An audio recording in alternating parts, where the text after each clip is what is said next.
अस्सलाम वालेकुम स्टूडेंट्स। आज का हमारा टॉपिक है derivative of implicit functions. Derivative of implicit function start करने से पहले हमें पहले ये समझना होगा कि इम्प्लिसिट फंक्शन और एक्सप्लिसिट फंक्शन कौन से हैं। इम्प्लिसिट फंक्शन वो फंक्शन होते हैं जिसमें डिपेंडेंट और इंडिपेंडेंट वेरिएबल इस तरह से क्लोजली पैक हों कि जिनको हम सेपरेट करना हमारे लिए आसानी ना हो। जैसे ये आप लेफ्ट साइड वाले एक्सप्लिसिट फंक्शंस आप देखते आ रहे हैं। हम नॉर्मली जब डेरिवेटिव स्टार्ट करते हैं और हम जब डेरिवेटिव की प्रैक्टिस शुरू करते हैं तो हम ज़्यादातर इस तरह के फंक्शंस को पढ़ते हैं जिसमें डिपेंडेंट वेरिएबल और इंडिपेंडेंट वेरिएबल लेफ्ट और राइट साइड पे सेपरेट होते हैं। एक साइड पे आपका डिपेंडेंट वेरिएबल होता है और एक साइड पे इंडिपेंडेंट वेरिएबल। अच्छा, जबकि इम्प्लिसिट फंक्शन में आपके पास दोनों वेरिएबल डिपेंडेंट और इंडिपेंडेंट वेरिएबल क्लोजली इस तरह से पैक होते हैं जिनको आप सेपरेट नहीं कर सकते। अच्छा, ऐसा भी हो सकता है कि हमारे पास इस तरह से इम्प्लिसिट फंक्शन दिया जाए जिसको हम सेपरेट करें, तो आप अगर सेपरेट कर सकते हैं तो हम सेपरेट कर लेंगे, बट उसको हम एक्सप्लिट कर लेंगे तो वो एक्सप्लिसिट फंक्शन बन जाता है। पर हम कब अक्सर ऐसे फंक्शंस को डील करते हैं जिनको हम सेपरेट नहीं कर सकते, उन्हें हम इम्प्लिसिट फंक्शन कहते हैं।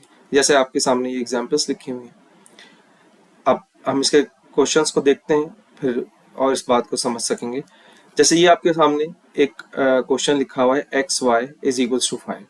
यहाँ इंडिपेंडेंट वेरिएबल और डिपेंडेंट वेरिएबल दोनों पैक हैं।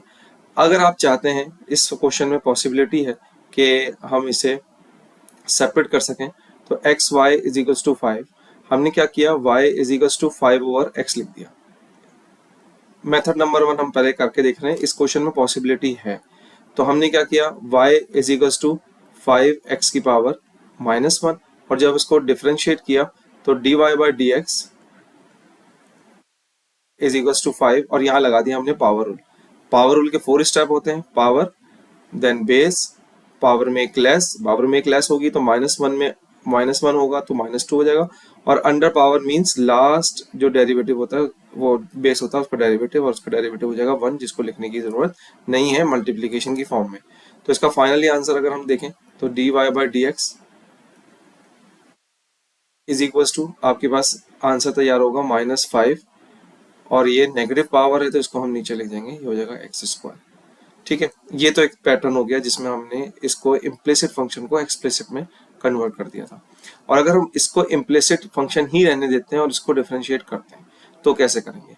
ये X Y is equals to 5, ये दोनों वेरिएबल हैं तो दोनों एज अ वेरिएबल ही ट्रीट होंगे, एक डिपेंडेंट और एक इंडिपेंडेंट। और यहाँ पर हम लगाएंगे power question rule, sorry product rule. और प्रोडक्ट रूल क्या कहता है, u इंटू वी को जब हमें डिफरेंशिएट करना होता है तो इसका डेरिवेटिव होता है u as it is derivative of v plus v as it is derivative of v as it is और डेरिवेटिव ऑफ u।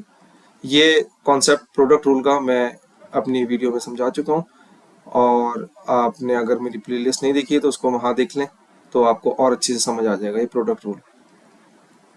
अच्छा, इसको हम यहाँ अप्लाई करेंगे, u एज इट इज मतलब x as it is derivative of v का मतलब y का डेरिवेटिव, y का derivative with respect to x क्या होगा, dy बाई dx। अच्छा, इस पूरे टॉपिक में हम dy बाई dx को लिखने के बजाय हम इसका एक और जो सिंबल होता है वो हम लिखेंगे। ये थोड़ा काम आसान कर देता है। तो मतलब बार बार ये फ्रैक्शन जनरेट करना लिखना थोड़ा सा काम को मतलब बहुत ब्रॉड ब्रॉड कर देता है उसको लिखना ना, इससे बेहतर है हम ज़्यादातर ये यूज़ करेंगे। तो मैं इसको यूज़ करूंगा, आप भी कोशिश कीजिएगा इसको प्रैक्टिस करें, और जो है वो उससे काम देखेंगे थोड़ा सिमटा हुआ रहेगा।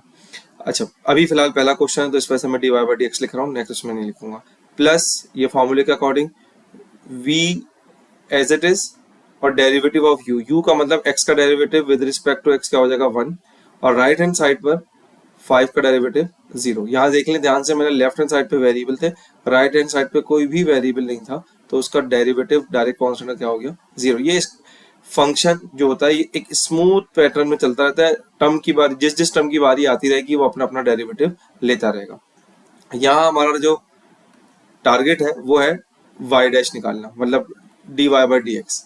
ठीक है, बस dy बाई डी एक्स को आप अलोन कर देंगे, ये आपके पास क्या हो जाएगा माइनस का y, x लिखा है इधर, और y dash is equals to minus का y ओवर x। ये आपके पास आंसर आ गया। ये आपने दो मेथड से किया है, दोनों के आंसर डिफरेंट हैं, पर दोनों के आंसर एक्सेप्टेबल होंगे कैलकुलस में। क्वेश्चन को आगे बढ़ाते हैं, नेक्स्ट क्वेश्चन में आते हैं। नेक्स्ट क्वेश्चन में आपके पास ये लिखा हुआ है कि इसको डिफरेंशिएट करें। अब डिफरेंशिएट करने के लिए इसको आप एक्सप्लेट करना चाहेंगे तो y की पावर जब रूट को हटाएंगे तो वो रूट जनरेट करेगा नहीं। अब हम हर क्वेश्चन पे अब एक्सप्लिसिट नहीं करेंगे, अब हम इसको इम्प्लिसिटली ही सॉल्व करते हैं। ठीक है, तो इसको डिफरेंशिएट करते हैं। u as it is, sorry, X square का डेरिवेटिव 2x, और इसका हो जाएगा आपका 2y। 4 स्टेप होते हैं पावर रूल के according. Power as it is, power सबसे पहले, फिर base as it is, power में एक लेस, अंडर पावर का डेरिवेटिव। वो जो 4 स्टेप में जब आपको पावर रूल समझा रहा था तो बोला था कि बहुत इंपॉर्टेंट है, वो इसी वजह से है क्योंकि 4th स्टेप अगर आप नहीं लेंगे तो y डैश जनरेट नहीं होगा। तो पहला स्टेप आपके पास power as it is, power सबसे पहले, फिर base as it is, power में एक लेस किया 1, और यहाँ 4th स्टेप में जो आ गया आपका डेरिवेटिव आ गया अंडर पावर। अंडर पावर का मतलब यहाँ पर y का derivative with respect to y, x क्या होता है y dash dy by dx। सही है, ये dy बाई dx लिखा हुआ है।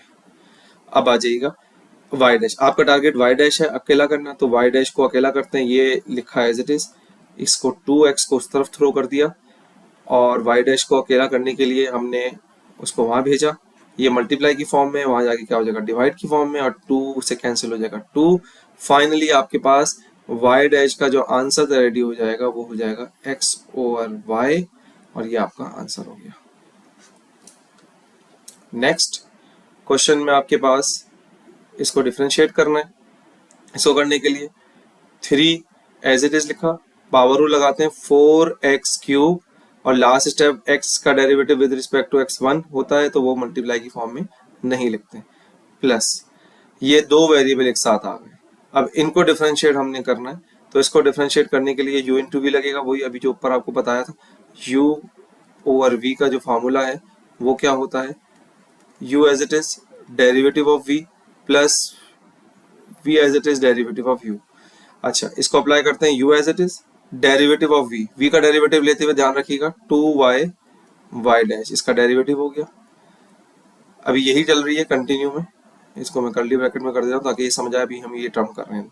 इसके बाद plus Y square as it is, और डेरिवेटिव ऑफ यू का मतलब है एक्स का derivative with respect to X क्या हो जाएगा 1। ये हमने अभी इस टर्म की बारी कंप्लीट की है। Next minus sign, minus sign के बाद जो है आपके पास क्या आ जाएगा, यहाँ लिख देते हैं minus sign 2 as it is. यहाँ पर y है तो ध्यान से फिर पावर रूल के अकॉर्डिंग ये आपके पास स्क्वायर आके, और ये आपके पास y डैश आ जाएगा। ठीक है, इज इक्वल्स टू, इसकी बारी आई तो ये इसका क्या हो जाएगा 0। यहाँ पर मेरे पास जो काम के हैं पहले एक स्टेप में थोड़ा सा उसको क्लियर कर देते हैं ताकि क्वेश्चन थोड़ा साफ फॉर्म में हमारे पास आ जाता है तो समझने में आसानी रहेगी। इसको मैं जरा सा क्लियर करता हूँ। तो ये 1 लिखा हुआ है, 12 में लिख दीजिएगा 2y y डैश, और प्लस वाई स्क्वायर माइनस, इसको मल्टीप्लाई करते हैं तो ये हो जाएगा 6y स्क्वायर y डैश। अच्छा, अब इनमें से मेरा टारगेट है y डैश। y डैश मैंने बताया डिवाइड बाई dx, ये इन y डैश जिसके पास है उसको जरा हाईलाइट कर लेते हैं ताकि याद रहे कि मेरी कौन सी टर्म मेरे काम की है जिनको मुझे सेपरेट करना है। ये दो टर्म मेरे काम की हैं, इनको मुझे सेपरेट करना है। तो इसके लिए मैंने क्या करा, यहाँ पर इन दोनों को यहीं रखा, बाकी इनको कहा भाई जरा यहाँ रुकिए, हमें आपसे कोई काम है, और इनको यहाँ होल्ड करा।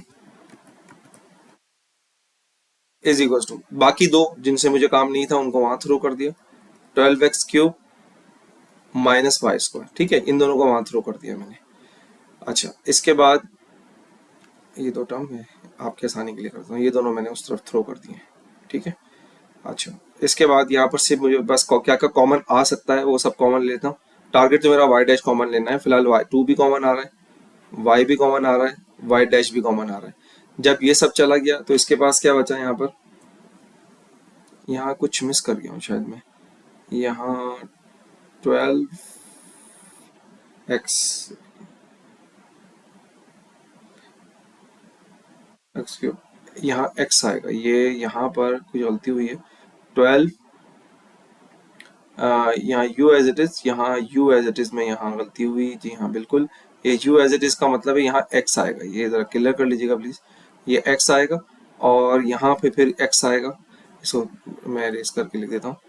यहाँ पर 2y बाई डैश में, यहाँ 2y बाई डैश में ये छोटी सी गलती हुई है मुझे, 2x, यहाँ x आएगा, ये भी x आएगा, सॉरी, ये जरा क्लियर कर लीजिएगा 2x।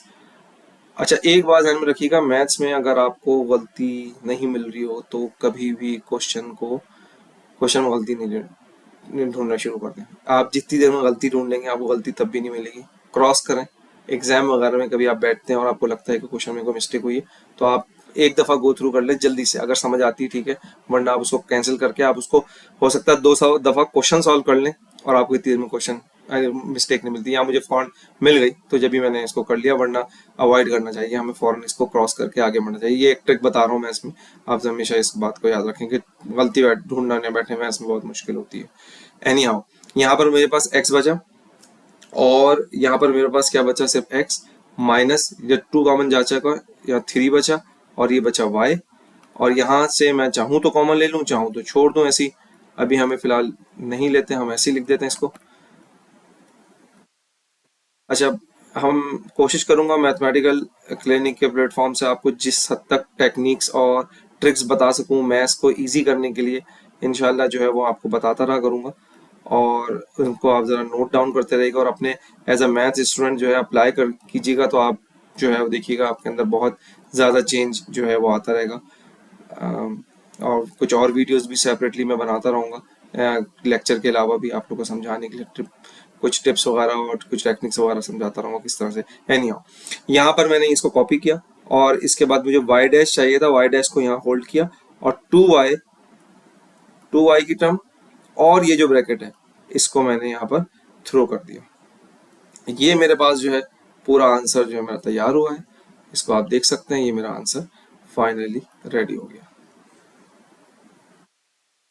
ये मेरे पास 3 क्वेश्चन मैंने आपको प्रैक्टिस करवाए हैं। अब जो है वो आपको कुछ क्वेश्चन जो है वो होमवर्क के लिए दे रहा हूँ। इसकी अभी एक वीडियो खत्म नहीं हुई है, एक और वीडियो मैं अपलोड करूंगा अभी। ये अभी मैंने सिर्फ अलजेब्रिक फंक्शन के कुछ आपको क्वेश्चंस करवाए हैं। अभी नेक्स्ट वीडियो जो आप होगी इसकी पार्ट 2, उसमें मैं ट्रिग्नोमेट्रिक फंक्शन जो है और एक्सपोनेंशियल फंक्शन जो है वो करवाऊंगा। अच्छा, ये आपके पास होमवर्क है, इनको आपने करना है। 2 के आंसर्स मैंने दे दिए आपको, खुद प्रैक्टिस करके आपने डालना है और उसके अलावा जो है ये सेकंड क्वेश्चन का आंसर आपने करके मुझे कमेंट में इसको ऐड करके दिखाना है कि आपके आंसर क्या है। एक बात ध्यान में रखिएगा, मैथ्स में आप कितना अच्छा भी आपको समझाने वाला टीचर हो, आप जब तक खुद अपने हाथ से मैथ्स नहीं करेंगे आपको मैथ्स नहीं आ सकती। तो इस बात को याद रखें, आप खुद अपने हाथ से ज़रूर कीजिएगा। जब आप खुद करेंगे तो आपको कॉन्फिडेंस आएगा और जो है आप खुद जो है वो उसको समझ सकेंगे आसानी से। ठीक है, thank you very much. Next video में इसको कंटिन्यू करता हूँ इस कॉन्सेप्ट को, ठीक है, आप उसको भी देख लीजिएगा तो आपको बिल्कुल क्लियर हो जाएगा ये कॉन्सेप्ट।